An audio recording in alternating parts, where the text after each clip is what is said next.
Pozor, pozor. Zůstaňte všichni u přijímačů. Vyslechnete důležité hlášení.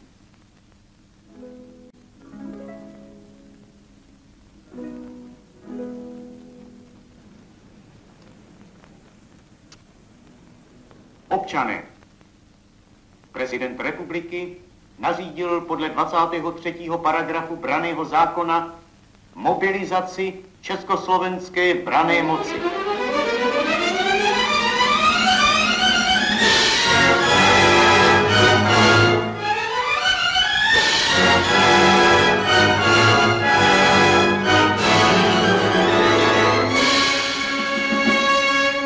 Vyhlášky o tom budou ihned vyvěšeny. Československá republika povolává do zbraně občany všech národností. Čechy, Slováky, Poláky, Němce, Maďary na obranu československé demokracie. Nechceme cizí půdy, ale ani píť své nedáme. Do zbraně občané republiky na obranu svobody a demokracie.